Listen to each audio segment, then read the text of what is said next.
ഇന്ന് 24,166 പേർക്കാണ് കോവിഡ് ബാധിച്ചത്.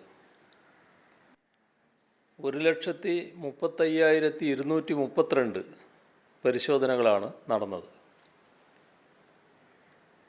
181 പേർ മരണമടഞ്ഞു.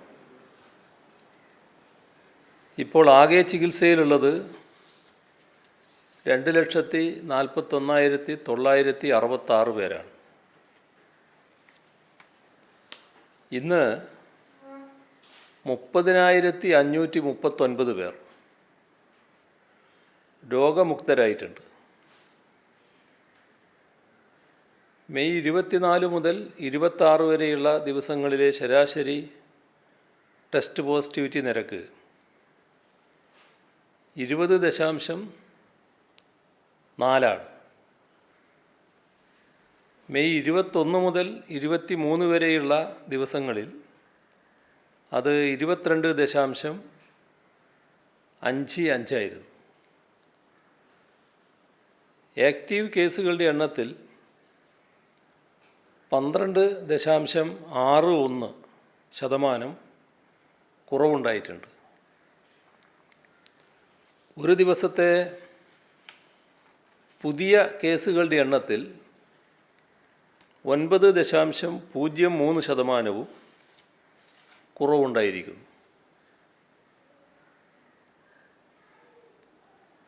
കോവിഡ് ബാധിച്ച് അച്ഛനും അമ്മയും നഷ്ടപ്പെട്ട കുട്ടികളുടെ സംരക്ഷണത്തിന് പ്രത്യേക പാക്കേജ് നടപ്പാക്കും. 3 ലക്ഷം രൂപ കുട്ടികൾക്ക് ഒറ്റത്തവണയായി നൽകും. 18 വയസ്സ് വരെ 2,000 രൂപ മാസം തോറും നൽകും.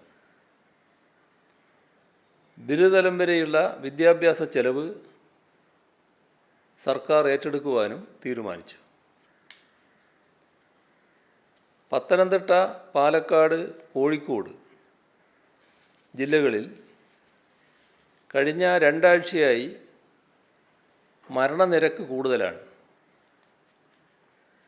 ഈ ജില്ലകളിൽ വിദഗ്ധ സംഘത്തെ നിയോഗിച്ച് ആവശ്യമായ നിർദ്ദേശങ്ങൾ നൽകും. +1 പരീക്ഷ ഓണാവധിക്കടുത്ത സമയത്ത് നടത്താൻ ക്രമീകരണമൊരുക്കാൻ പൊതുവിദ്യാഭ്യാസ വകുപ്പിന് നിർദ്ദേശം നൽകി. SSLC, higher secondary, vocational higher secondary മൂല്യനിർണ്ണയത്തിന് നിശ്ചയിക്കപ്പെട്ട അധ്യാപകർ കോവിഡ് ഡ്യൂട്ടിയിൽ നിയോഗിക്കപ്പെട്ടിട്ടുണ്ടെങ്കിൽ കോവിഡ് ഡ്യൂട്ടിയിൽ നിന്നും ഒഴിവാക്കും. ഓൺലൈൻ അഡ്വൈസിൻ്റെ വേഗത വർദ്ധിപ്പിക്കണമെന്ന് PSCയോട് ആവശ്യപ്പെട്ടു. ബ്ലാക്ക് ഫംഗസ് രോഗം സംബന്ധിച്ച് വലിയ ആശങ്കകൾ ഉയരുന്നുണ്ട്. ഇത് പരിഹരിക്കാൻ ആവശ്യമായ ഇടപെടലുകൾ നടത്തും. നിലവിൽ സംസ്ഥാനത്ത് രോഗം വന്നിട്ടുള്ളത് 52 പേർക്ക് മാത്രമാണ്. പക്ഷേ ജനങ്ങളെ ആശങ്കപ്പെടുന്ന വലിയ തരത്തിലുള്ള പ്രചരണങ്ങൾ നടക്കുന്നുണ്ട്. കാലവർഷ ഘട്ടത്തിൽ ദുരിതാശ്വാസ ക്യാമ്പുകൾ സജ്ജമാക്കുമ്പോൾ കോവിഡ് പ്രോട്ടോക്കോൾ പാലിക്കുന്നുവെന്ന് ഉറപ്പുവരുത്തും. നിർമ്മാണ മേഖലയിൽ മെറ്റൽ കിട്ടാത്ത പ്രശ്നം നിലനിൽക്കുന്നുണ്ട്. ആ സാഹചര്യത്തിൽ ക്രഷറുകൾ കോവിഡ് മാനദണ്ഡം അനുസരിച്ച് തുറന്നു പ്രവർത്തിപ്പിക്കാൻ അനുമതി നൽകും. ഓക്സിമീറ്റർ സ്വന്തമായി ഉണ്ടാക്കുമെന്ന് കെൽട്രോൺ അറിയിച്ചിട്ടുണ്ട്.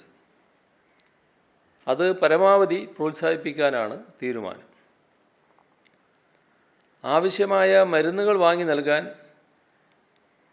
വിദേശത്തുള്ള പലരും സന്നദ്ധത അറിയിച്ചിട്ടുണ്ട്. എന്നാൽ പല മരുന്നുകളും അവർക്ക് അവിടെ ലഭ്യമല്ല. അത് എവിടെ നിന്നാണ് ലഭ്യമാവുക എന്നറിയിച്ചാൽ വാങ്ങി നൽകാൻ തയ്യാറാണ് എന്ന് പല വിദേശ മലയാളികളും അറിയിച്ചിരിക്കുകയാണ്. KMSCL നോർക്കയുമായി ചേർന്ന് ഇത് സംബന്ധിച്ച പ്രവർത്തനങ്ങൾ നടത്തും. സ്ത്രീകൾക്ക് ആവശ്യമുള്ള ശുചിത്വ വസ്തുക്കൾ നിലവിൽ മെഡിക്കൽ ഷോപ്പുകളിൽ ലഭ്യമാണ്. നിർമ്മാണ കേന്ദ്രങ്ങളിൽ നിന്നും അവ മെഡിക്കൽ ഷോപ്പുകളിൽ എത്തിക്കാൻ അനുമതി നൽകും. നേത്രപരിശോധകർ, കണ്ണട ഷോപ്പുകൾ, ശ്രവണസഹായി ഉപകരണങ്ങളും വിൽക്കുകയും അതിന് സഹായിക്കുകയും ചെയ്യുന്ന സ്ഥാപനങ്ങൾ, കൃത്രിമ അവയവങ്ങൾ വിൽക്കുകയും നന്നാക്കുകയും ചെയ്യുന്ന സ്ഥാപനങ്ങൾ, ഗ്യാസ് അടുപ്പുകൾ നന്നാക്കുന്ന സ്ഥാപനങ്ങൾ, മൊബൈൽ, കമ്പ്യൂട്ടർ എന്നിവ നന്നാക്കുന്ന ഷോപ്പുകൾ, ഇവയെല്ലാം 2 ദിവസം തുറക്കുന്നതിന് അനുമതി നൽകും. രണ്ടാമത്തെ കോവിഡ് തരംഗം ഉച്ചസ്ഥായിയിലെത്തി രോഗവ്യാപനം കുറയാൻ തുടങ്ങിയിട്ട് 2 ആഴ്ചയായിട്ടും മരണസംഖ്യ കുറയാത്തത് സമൂഹത്തിൽ ആശങ്കയ്ക്കിടയാക്കുന്നുണ്ട്. ഈ കാര്യം മുൻപ് വിശദമാക്കിയതാണ്. രോഗികളുടെ എണ്ണം പരമാവധിയിലെത്തിയ ഘട്ടത്തിൽ രോഗബാധിതരായവർക്കിടയിൽ ആരോഗ്യസ്ഥിതി ഗുരുതരമാവുകയും മരണങ്ങൾ ഉണ്ടാവുകയും ചെയ്യുന്നത് ഇപ്പോഴായതിനാലാണ് മരണസംഖ്യ ഉയരുന്നത്. മരണസംഖ്യയിൽ കാര്യമായ കുറവുണ്ടാകാൻ 4 ആഴ്ച വരെ സമയമെടുക്കുമെന്നാണ് വിദഗ്ധർ അഭിപ്രായപ്പെടുന്നത്. രോഗവ്യാപനത്തിൻ്റെ വേഗം പിടിച്ചു നിർത്തി ആരോഗ്യ സംവിധാനത്തിന് ഉൾക്കൊള്ളാവുന്ന പരിധിക്ക് താഴെ നിർത്തുക എന്ന നയമാണ് നാം തുടക്കം മുതൽ സ്വീകരിച്ചിട്ടുള്ളത്. അതുകൊണ്ട് മറ്റ് പ്രദേശങ്ങളേക്കാൾ നീണ്ടു നിൽക്കുന്ന രോഗവ്യാപനത്തിൽ അധികമായി ആശങ്ക ഉണ്ടാകേണ്ടതില്ല. ആളുകളുടെ ജീവൻ സംരക്ഷിക്കുക എന്ന പ്രാഥമിക ഉത്തരവാദിത്വം ഏറ്റവും നന്നായി നിർവഹിക്കുക എന്നതിന് പ്രാധാന്യം നൽകിയേ തീരൂ. ലോക്ക്ഡൗൺ ഇളവുകൾ ലഭിക്കുമ്പോൾ അവ ദുരുപയോഗം ചെയ്യപ്പെടാനുള്ള സാധ്യത മനുഷ്യസഹജമാണ്. കേരളത്തിലെ ജനസാന്ദ്രത ദേശീയ ശരാശരിയുടെ ഏകദേശം ഇരട്ടിയാണ്. അതുകൊണ്ട് ലോക്ക്ഡൗൺ ഉള്ളപ്പോഴും ഇല്ലാത്തപ്പോഴും കോവിഡ് വ്യാപനത്തിനിടയാക്കുന്ന വിധത്തിലുള്ള പെരുമാറ്റവും പ്രവർത്തനവും ഉണ്ടാകാതെ നാം നോക്കണം. മാസ്ക്, സാനിറ്റൈസർ മുതലായ കോവിഡ് പ്രതിരോധ ഉൽപ്പന്നങ്ങൾ സർക്കാർ നിർദ്ദേശിച്ച വിലക്ക് തന്നെ വിൽക്കണമെന്ന് നേരത്തെ ഉത്തരവായിരുന്നു. എന്നാൽ പല സ്ഥലങ്ങളിലും ഇവ വില കൂട്ടി വിൽക്കുന്നതായി പരാതി ലഭിച്ചതിനെ തുടർന്ന് പോലീസ് നടപടി സ്വീകരിച്ചു വരികയാണ്. സർക്കാർ നിശ്ചയിച്ച വിലയേക്കാൾ കൂടിയ വിലക്ക് ഇത്തരം സാധനങ്ങൾ വിറ്റ കാസർകോട്ടെ ചെർക്കളം, മഞ്ചേശ്വരം, ബദിയടുക്ക എന്നിവിടങ്ങളിലെ 3 മരുന്ന് കടകൾക്കെതിരെ കേസെടുക്കുകയും അവ അടപ്പിക്കുകയും ചെയ്തു. തൊടുപുഴയിൽ ഒരു സ്ഥാപനത്തിനെതിരെ കേസ് രജിസ്റ്റർ ചെയ്തിട്ടുമുണ്ട്. തിരുവനന്തപുരം ജില്ലയിൽ കോവിഡ് സ്ഥിരീകരിച്ച് ആശുപത്രികളിൽ കഴിയുന്ന രോഗികളുടെ വിവരങ്ങൾ ബന്ധുക്കളെ യഥാസമയം അറിയിക്കലും ജനറൽ ആശുപത്രിയിലും മെഡിക്കൽ കോളേജ് ആശുപത്രിയിലും ആരംഭിച്ച ഇൻഫർമേഷൻ സെൻ്ററിനോട് മികച്ച പ്രതികരണമാണ് ആദ്യ ദിവസങ്ങളിൽ തന്നെ ഉണ്ടായിരിക്കുന്നത്. കോഴിക്കോട് ജില്ലയിൽ പ്രതിദിന കോവിഡ് രോഗബാധിതരുടെ എണ്ണവും ടെസ്റ്റ് പോസിറ്റിവിറ്റി നിരക്കും കുറയുന്നുണ്ട്. കഴിഞ്ഞ 4 ദിവസവും ജില്ലയിൽ 2000-ന് താഴെയാണ് പോസിറ്റീവ് കേസുകൾ റിപ്പോർട്ട് ചെയ്തിട്ടുള്ളത്. 15.16% ബുധനാഴ്ചയിലെ ടെസ്റ്റ് പോസിറ്റിവിറ്റി നിരക്ക്. മെയ് മാസത്തിലെ ഏറ്റവും കുറഞ്ഞ TPR ആണിത്. പ്രതിരോധ പ്രവർത്തനങ്ങളിൽ പങ്കാളികളായി ജനങ്ങളെ ആശ്വസിപ്പിച്ചും ബോധവൽക്കരിച്ചുമുള്ള സന്ദേശം പുറപ്പെടുവിക്കാൻ കാസർഗോഡ് ജില്ലയിലെ ആരാധനാലയങ്ങൾ മുന്നോട്ട് വന്നിട്ടുണ്ട്. നീലേശ്വരം നഗരസഭയിലെ തൈക്കടപ്പുറം കുടുംബാരോഗ്യ കേന്ദ്രത്തിൻ്റെ കോവിഡ് വാക്സിനേഷൻ സെൻ്ററിൻ്റെ വിപുലീകരണത്തിനായി തൈക്കടപ്പുറം ജമാഅത്ത് കമ്മിറ്റി മദ്രസ കെട്ടിടം വിട്ടു നൽകുകയുണ്ടായി. എടത്വയിൽ കോവിഡ് ബാധിച്ച് മരിച്ച ഇടവകയല്ലാത്തയാളുടെ മൃതദേഹം വെള്ളക്കെട്ടിനെ തുടർന്ന് സംസ്കരിക്കാൻ കഴിയാത്തതിനാൽ എടത്വ സെൻറ്റ് ജോർജ് ഫൊറാന പള്ളി സെമിത്തേരിയിൽ ചിതയൊരുക്കാൻ അനുവാദം നൽകിയ പള്ളി അധികാരികളുടെ നടപടി അങ്ങേയറ്റം അഭിനന്ദനാർഹമാണ്. ഡോക്ടർമാർ, നഴ്സുമാർ, ഫാർമസിസ്റ്റുകൾ തുടങ്ങിയവരെല്ലാം ഉൾപ്പെട്ട ആരോഗ്യ പ്രവർത്തകരിൽ നിന്നും കോവിഡ് ബ്രിഗേഡിൻ്റെ ഭാഗമാകാൻ ഇതുവരെ 74,032 അപേക്ഷകളാണ് ലഭിച്ചത്. അതിലെല്ലാവരെയും തന്നെ അതാത് ജില്ലകളിൽ നിന്ന് ബന്ധപ്പെടുകയും 8,467 പേരെ നിയമിക്കുകയും ചെയ്തു. നാഷണൽ ഹെൽത്ത് മിഷൻ വഴി കോവിഡ് ബ്രിഗേഡിലേക്ക് 23,975 അപേക്ഷകൾക്ക് അനുമതി ലഭിച്ചു. അതിൽ 17,524 പേരെ നിയമിച്ചു. ട്രിപ്പിൾ ലോക്ക്ഡൗൺ നിലവിലുള്ള മലപ്പുറത്തും ലോക്ക്ഡൗൺ നിലവിലുള്ള മറ്റ് ജില്ലകളിലും നിയന്ത്രണങ്ങൾ കർശനമായി നടപ്പിലാക്കുന്നുണ്ട്. മലപ്പുറം ജില്ലയിലെ വിവിധ സ്ഥലങ്ങളിൽ പോലീസിൻ്റെ പ്രത്യേക സംഘം വാഹന പരിശോധന നടത്തി വരുന്നു. അനാവശ്യമായി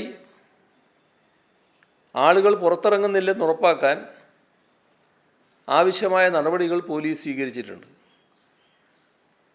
കഴിഞ്ഞ 24 മണിക്കൂറിനുള്ളിൽ മാസ്ക് ധരിക്കാത്ത 8,188 പേർക്കെതിരെ കേസെടുത്തിട്ടുണ്ട്. സാമൂഹ്യ അകലം പാലിക്കാത്തതിന് 4,776 പേർക്കെതിരെ നിയമ നടപടി സ്വീകരിച്ചു. പിഴയായി 36,24,550 രൂപയാണ് ഇക്കഴിഞ്ഞ ദിവസം ഈടാക്കിയത്. പല ജില്ലകളിലും വ്യാജമദ്യത്തിന് നിർമ്മാണവും ഉപയോഗവും വൻതോതിൽ വർദ്ധിച്ചതായി ശ്രദ്ധയിൽപ്പെട്ടിട്ടുണ്ട്. ഇവയുടെ ഉൽപ്പാദന വിതരണ കേന്ദ്രങ്ങളിൽ പോലീസും എക്സൈസും ചേർന്ന് പരിശോധന നടത്തി ആവശ്യമായ നടപടി സ്വീകരിക്കും. ഈ ഘട്ടത്തിൽ ചില വ്യാജ പ്രചരണങ്ങൾ അടിച്ചുവിടുന്നത് നാം ശ്രദ്ധിക്കേണ്ടതുണ്ട്. വാക്സിൻ എടുത്താൽ 2 വർഷത്തിനുള്ളിൽ മരണപ്പെടുമെന്ന ഒരു വ്യാജ വാർത്ത സാമൂഹ്യ മാധ്യമങ്ങളിലും ചില ഓൺലൈൻ മാധ്യമങ്ങളിലുമൊക്കെ വ്യാപകമായി പ്രചരിപ്പിക്കപ്പെടുന്നുണ്ട്. അത് പരിപൂർണമായും വ്യാജമാണെന്ന് ആ പ്രസ്താവന നൽകിയതായി വാർത്തയിൽ പറയുന്ന ശാസ്ത്രജ്ഞൻ വെളിപ്പെടുത്തിയിട്ടുമുണ്ട്. മനുഷ്യരുടെ അതിജീവനം ഒരു വലിയ പ്രതിസന്ധിയെ നേരിടുന്ന ഇതുപോലൊരു ഘട്ടത്തിൽ അത് കൂടുതൽ ദുഷ്കരമാക്കുന്ന പ്രചരണത്തിൽ ഏർപ്പെടുന്നവർ ചെയ്യുന്നത് നീതീകരിക്കാനാവാത്ത കുറ്റമാണ്. അത് മനസ്സിലാക്കി ഇത്തരം സന്ദേശങ്ങൾ പ്രചരിപ്പിക്കാതിരിക്കാൻ എല്ലാവരും ശ്രദ്ധിക്കണം. അത്തരം പ്രചരണങ്ങൾക്ക് നേതൃത്വം നൽകുന്നവരെ നിയമങ്ങൾക്കനുസൃതമായി സർക്കാർ ശക്തമായി നേരിടും. വാക്സിനേഷനാണ് ഈ മഹാമാരിയെ മറികടക്കാൻ നമുക്ക് മുന്നിലുള്ള ഏറ്റവും ഫലപ്രദമായ ആയുധം. കേരളത്തിൽ തന്നെ ആദ്യഘട്ടത്തിൽ വാക്സിൻ ലഭിച്ച 60 വയസ്സിന് മുകളിലുള്ളവർക്ക് അവരുടെ ഇടയിൽ രണ്ടാമത്തെ തരംഗത്തിൽ രോഗവ്യാപനം കുറവാണ്. അതേപോലെ തന്നെ രോഗം ബാധിച്ചവരിൽ ഭൂരിഭാഗം പേർക്കും ഗുരുതരമായ അവസ്ഥ നേരിടേണ്ടി വന്നില്ല എന്നതും വാക്സിനേഷൻ ഫലപ്രദമാണ് എന്നതിൻ്റെ തെളിവാണ്. അതുകൊണ്ട് കുപ്രചരണങ്ങൾക്ക് വിധേയരാകാതെ വാക്സിൻ എടുക്കുക എന്നതാണ് എല്ലാവരും ചെയ്യേണ്ടത്. ഇപ്പോൾ ഈ പ്രചരണങ്ങൾക്ക് വിധേയരായി വാക്സിൻ എടുക്കാതിരിക്കുന്ന അവസ്ഥ ആർക്കും ഉണ്ടാകാൻ പാടില്ല. ആളുകൾക്ക് വീട്ടിലിരുന്നു കൊണ്ട് ഡോക്ടർമാരുടെ പരിശോധന സ്വീകരിക്കാൻ സഹായിക്കുന്ന ഈ സഞ്ജീവനി പദ്ധതി ഇതുവരെ കേരളത്തിൽ നടന്നത് 1,52,931 പരിശോധനകളാണ്.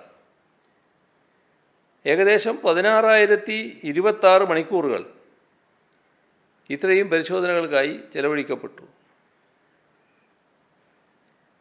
ഇന്ന് മാത്രം ഇതുവരെ നടന്നത് 888 പരിശോധനകളാണ്. 1863 ഡോക്ടർമാരാണ് സംസ്ഥാനത്ത് ഈ സഞ്ജീവനി പദ്ധതിയിൽ രജിസ്റ്റർ ചെയ്തിരിക്കുന്നത്. 9 തീരദേശ ജില്ലകളിലായി 590 കിലോമീറ്റർ നീളമുള്ള തീരമാണ്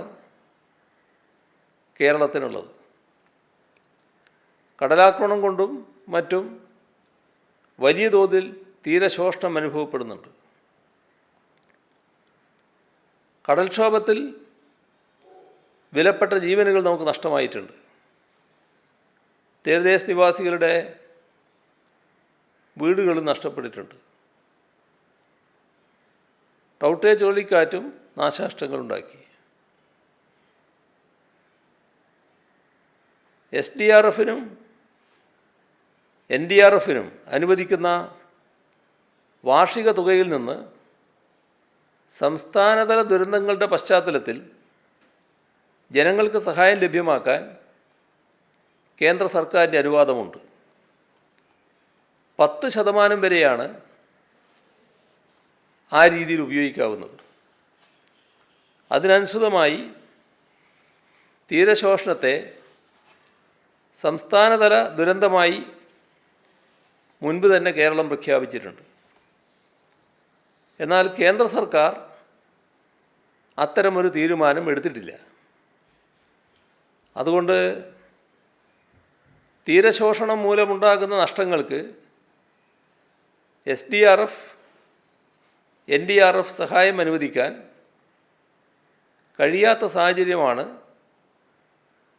നിലവിലുള്ളത്. ഇത് ചൂണ്ടിക്കാട്ടി തീരശോഷണത്തെ ദുരന്തമായി പ്രഖ്യാപിക്കണമെന്നാണ് സംസ്ഥാനത്തിൻ്റെ ആവശ്യം. അത് ഉന്നയിച്ചുകൊണ്ട് പ്രധാനമന്ത്രി ശ്രീ നരേന്ദ്രമോദിക്ക് ഇന്ന് കത്തയച്ചിട്ടുണ്ട്. 14ാം ധനക്കമ്മീഷൻ്റെ ശുപാർശകൾ പ്രകാരമാണ് സംസ്ഥാന സർക്കാർ ഇപ്പോൾ പ്രകൃതി ദുരന്ത ഘട്ടത്തിൽ സഹായം നൽകുന്നത്. 15ാം ധനകാര്യ കമ്മീഷൻ്റെ ശുപാർശകൾ പ്രകാരം SDRFിലൂടെയും NDRFിലൂടെയും ജനങ്ങൾക്ക് ആശ്വാസം നൽകുന്നതുമായി ബന്ധപ്പെട്ട മാനദണ്ഡങ്ങൾ പുതുക്കി നിശ്ചയിക്കുന്ന പ്രക്രിയയിലാണ് കേന്ദ്ര സർക്കാർ. COVID-19 പശ്ചാത്തലത്തിൽ ജനങ്ങൾക്ക് നൽകുന്ന ദുരിതാശ്വാസ സഹായം വർദ്ധിപ്പിക്കുന്നത് സംസ്ഥാന സർക്കാരിന് ഗുണകരമാകും എന്ന് കത്തിൽ ചൂണ്ടിക്കാട്ടിയിട്ടുണ്ട്. മാനദണ്ഡങ്ങൾ പുതുക്കി നിശ്ചയിക്കുമ്പോൾ ലഭ്യമാക്കുന്ന സഹായം ഇരട്ടിപ്പിക്കണം എന്ന് പ്രധാനമന്ത്രിയോട് അഭ്യർത്ഥിച്ചിട്ടുമുണ്ട്. സംസ്ഥാനത്ത് വേനൽ മഴ സജീവമായി തുടരുകയാണ്. കഴിഞ്ഞ 3 മാസങ്ങൾ കൊണ്ട് 729.6 മില്ലിമീറ്റർ മഴയാണ് ലഭിച്ചത്. ഇത് ഈ കാലയളവിൽ സാധാരണ ലഭിക്കേണ്ട മഴയേക്കാൾ 131% അധിക മഴയാണ്.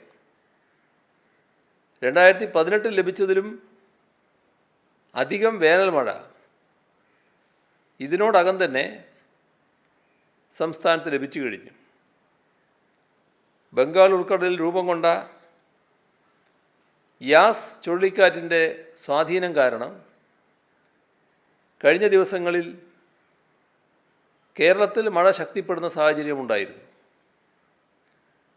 വരും ദിവസങ്ങളിലും കേരളത്തിൽ വിവിധ ജില്ലകളിൽ ഒറ്റപ്പെട്ട ശക്തമായ മഴയ്ക്ക് സാധ്യതയുണ്ട്.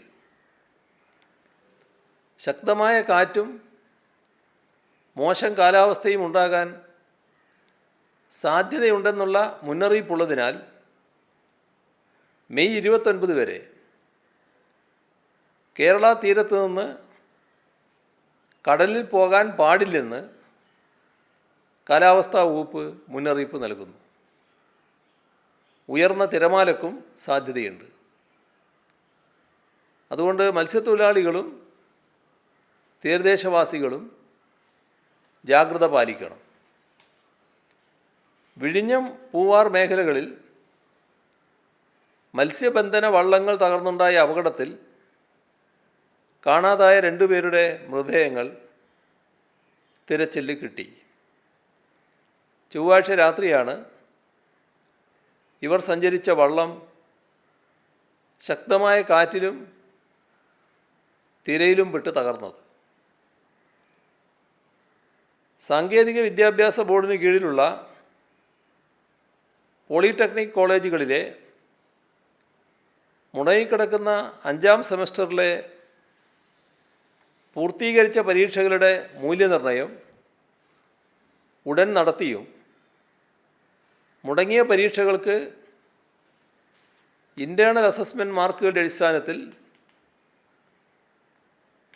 ഫലപ്രഖ്യാപനം ജൂൺ മാസത്തിൽ തന്നെ നടത്താനാണ് ഉദ്ദേശിക്കുന്നത്. 5ാം സെമസ്റ്റർ പരീക്ഷയുടെ ഫലപ്രഖ്യാപനത്തിന് ശേഷം 6ാം സെമസ്റ്റർ പരീക്ഷകൾ ജൂലൈയിൽ നടത്തും. 1 മുതൽ 4 വരെയുള്ള സെമസ്റ്ററുകളുടെ പരീക്ഷകളും ഉചിതമായി ക്രമീകരിക്കുന്നതാണ്.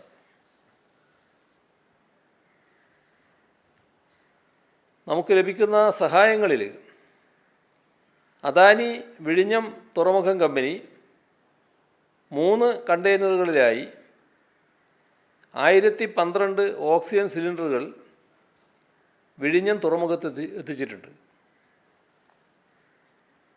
കോവിഡ് പരിശോധനകൾ വർദ്ധിപ്പിക്കുന്നതിനായി വയനാട് ജില്ലാ പഞ്ചായത്ത് 62 ലക്ഷം രൂപ ചെലവഴിച്ച് RT-PCR RNA എക്സ്ട്രാക്ടർ മെഷീൻ കൈമാറി.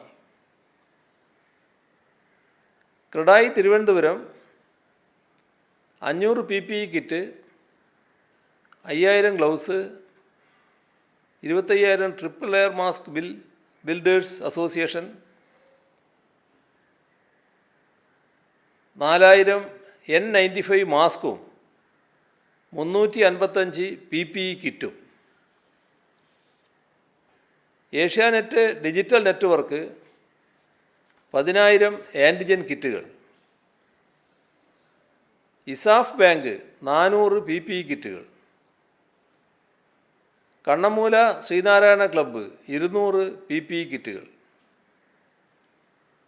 വാക്സിൻ ചാലഞ്ചിലേക്ക് രാജ്യത്തിനകത്തും പുറത്തു നിന്നുമായി വലിയ തോതിലാണ് സംഭാവനകൾ വരുന്നത്. പരമാവധി ഇവിടെ പറയാൻ ശ്രമിച്ചിരുന്നു. എന്നാൽ സമയപരിമിതി മൂലം പല പ്രധാനപ്പെട്ട സംഭാവനകളെക്കുറിച്ചും പത്രസമ്മേളനത്തിൽ പരാമർശിക്കാൻ കഴിയാതെ വരികയാണ്. ഇന്ന് ഏതാനും സംഭാവനകളുടെ വിവരമാണ് പങ്കുവെക്കാനുള്ളത്. കനറ ബാങ്ക് 1 കോടി രൂപ. കേരള റിസോഴ്സ് ടീച്ചേഴ്സ് അസോസിയേഷൻ സംസ്ഥാന കമ്മിറ്റി 15,59,407 രൂപ. നീലേശ്വര സർവീസ് സഹകരണ ബാങ്ക് 11,30,944 രൂപ. ഹോസ്ദുർഗ് സർവീസ് സഹകരണ ബാങ്ക് 11,30,000 രൂപ. ഈസ്റ്റ് അളേരി സർവീസ് സഹകരണ ബാങ്ക് 11,06,823 രൂപ. കൊരട്ടി സർവീസ് സഹകരണ ബാങ്ക് 11,01,438. കാടുകുറ്റി സർവീസ് സഹകരണ ബാങ്ക് 10,66,336. മേലൂർ സർവീസ് സഹകരണ ബാങ്ക് 10,49,170. ചാലക്കുടി സർവീസ് സഹകരണ ബാങ്ക് 10,46,425. കൊടകര ഫാർമേഴ്സ് സർവീസ് സഹകരണ ബാങ്ക് 10 ലക്ഷം. ഇടവ സർവീസ് സഹകരണ ബാങ്ക് ജീവനക്കാരുടെയും ഭരണസമിതി അംഗങ്ങളുടെയും വിഹിതം ഉൾപ്പെടെ 10 ലക്ഷം. താഴേക്കാട് സർവീസ് സഹകരണ ബാങ്ക് 7,63,000. കുടൂർ സർവീസ് സഹകരണ ബാങ്ക് 7,62,590. അഷ്ടമിച്ചിറ സർവീസ് സഹകരണ ബാങ്ക് 7,61,000.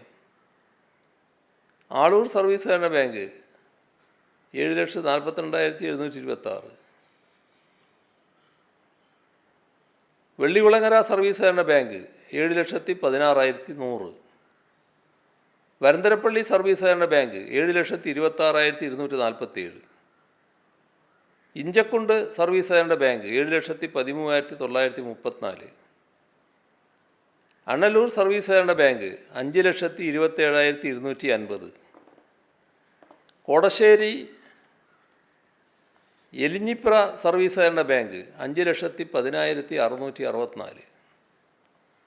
നന്ദിമുല്ലം സർവീസ് സഹകരണ ബാങ്ക് 5,04,517. മാള ബ്ലോക്ക് ടൗൺ സഹകരണ ബാങ്ക് 5,52,948. ചാലക്കുടി ടൗൺ സഹകരണ ബാങ്ക് 5,19,855. പരിയാരം സർവീസ് സഹകരണ bank 5 lakh. Winvish technology private limited ഉടമയും അമേരിക്കൻ മലയാളി ശാസ്ത്രജ്ഞനുമായ ഡോക്ടർ രാമദാസ് പിള്ള 5 ലക്ഷം രൂപ. Kerala home guards welfare association അംഗങ്ങളിൽ നിന്നും സ്വരൂപിച്ച 8,04,444 രൂപ. മടവൂർ സർവീസ് സഹകരണ bank 8 lakh. Kerala assistant motor vehicle inspectors association അംഗങ്ങൾ 7,18,086. വില്യാപ്പള്ളി പഞ്ചായത്ത് സർവീസ് സഹകരണ ബാങ്ക് ഭരണസമിതിയും ജീവനക്കാരും 6,39,703. മട്ടന്നൂർ ഹയർ സെക്കൻഡറി സ്കൂളിലെ ഹൈസ്കൂൾ വിഭാഗത്തിലെ 52 അധ്യാപകരും ഒരു അനധ്യാപകനും ചേർന്ന് ആദ്യ ഗഡു 5,47,647 രൂപ. അരുവിക്കര ഫാർമേഴ്സ് സർവീസ് സഹകരണ ബാങ്ക് ജീവനക്കാരുടെ വീതം ഉൾപ്പെടെ 5,45,520 രൂപ. മലയങ്കീഴ് സർവീസ് സഹകരണ ബാങ്ക് ജീവനക്കാരുടെ വിഹിതമടക്കം 5,42,300 രൂപ. മജിബയിൽ സർവീസ് സഹകരണ ബാങ്ക് ജീവനക്കാരുടെ വിഹിതം ഉൾപ്പെടെ 5,42,300 രൂപ. കൂടാളി പഞ്ചായത്ത് 5 ലക്ഷം. മലപ്പുറം വാഴക്കാട് ഗവൺമെൻറ് ഹൈസ്കൂളിലെ 43 അധ്യാപകർ മാറ്റിവെച്ച ശമ്പളത്തിൻ്റെ ആദ്യ ഗഡു 4,70,514 രൂപ. EMS സ്മാരക ഗവൺമെൻറ് ഹയർ സെക്കൻഡറി സ്കൂൾ അധ്യാപകരും ജീവനക്കാരും 4,04,222. നിലമ്പൂർ സഹകരണ urban bank general manager Aryadan ഷൗക്കത്തും ഡയറക്ടർ ബോർഡ് അംഗങ്ങളും ജീവനക്കാരും 4 ലക്ഷം രൂപ. Kerala non teaching employees organisation സംസ്ഥാന കമ്മിറ്റി 3,50,000. മാൾട്ടയിലെ മലയാളി സംഘടന യുവധാര 3 ലക്ഷം. കേരള കശുവണ്ടി തൊഴിലാളി ആശ്വാസ ക്ഷേമനിധി ബോർഡിലെ അംഗങ്ങളുടെയും ജീവനക്കാരുടെയും സംഭാവന 2,63,281 രൂപ. നാദാപുരം ഗവൺമെൻറ് UP സ്കൂളിലെ 23 അധ്യാപകരും ഒരു ഓഫീസ് സ്റ്റാഫും 2,49,132. തിരുവനന്തപുരം താലൂക്ക് കോപ്പറേറ്റീവ് എംപ്ലോയീസ് സഹകരണ സംഘം 2,25,540 രൂപ. ചെറുതാഴം സർവീസ് സഹകരണ ബാങ്ക് ജീവനക്കാർ 2,21,134 രൂപ. വലിയപറമ്പ് സഹകരണ ബാങ്കും ഭരണസമിതിയും ജീവനക്കാരും ചേർന്ന് 2,20,613 രൂപ. കേരള സ്റ്റേറ്റ് എക്സൈസ് അസോസിയേഷൻ 2 ലക്ഷം. ഗുരുവായൂർ ദേവസ്വം ചെയർമാൻ അഡ്വക്കേറ്റ് മോഹൻദാസും ഭാര്യ ലോല മോഹൻദാസും 2 ലക്ഷം രൂപ. ജനറൽ ഇൻഷുറൻസ് എംപ്ലോയീസ് സഹകരണ സംഘം 2 ലക്ഷം രൂപ. Kerala irrigation and project workers union CITU irrigation SLR ജീവനക്കാർ 1,98,468 രൂപ.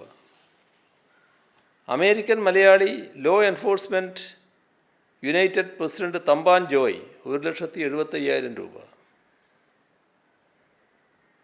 ഉദയനപുരം സർവീസ് സഹകരണ ബാങ്ക് 1,50,000.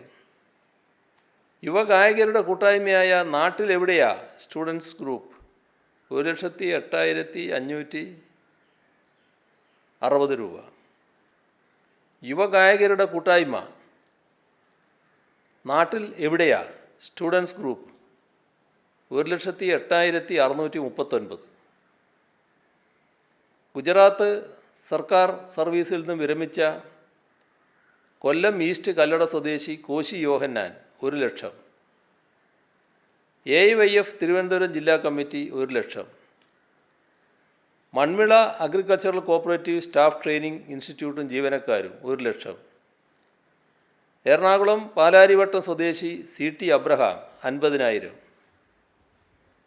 പനമരം ചെറുകാട്ടൂർ മുള്ളൻമടക്കൽ തോമസ് ഭാര്യയുടെ സ്മരണാർത്ഥം 50,000. ഉദയാനപുരം സർവീസ് സഹകരണ ബാങ്ക് 1,50,000.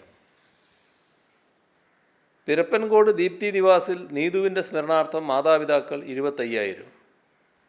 നീതുവിൻ്റെ മകൾ പുണ്യ സമ്പാദ്യ കുടുക്കയിൽ ശേഖരിച്ച 1,684 രൂപ.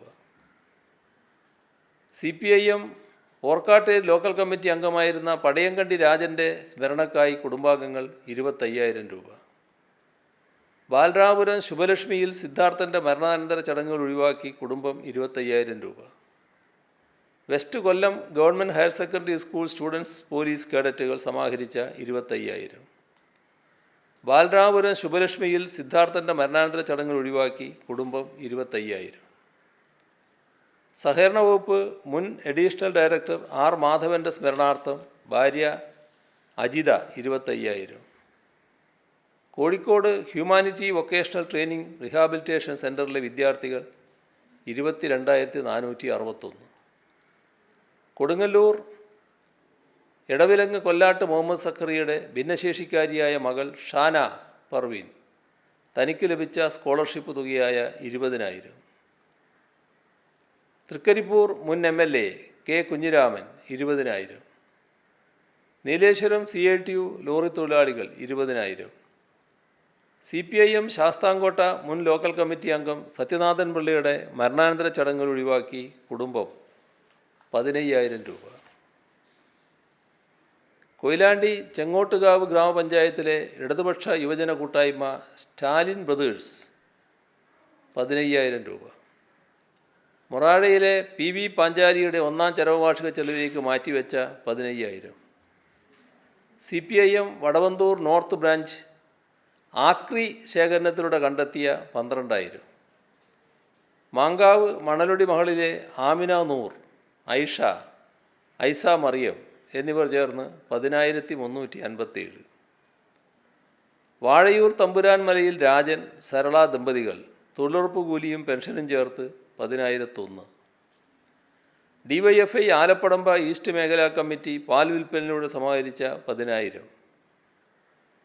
മാത്തിൽ PV തമ്പായി അമ്മയുടെ സ്മരണക്ക് മക്കൾ 10,000.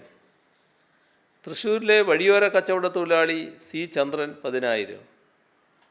ജൂനിയർ മിസ്റ്റർ കേരള ചാമ്പ്യൻ അകത്തേത്തറയിൽ ശ്രീജിത്ത് സമ്മാനത്തുകയായ 10,000.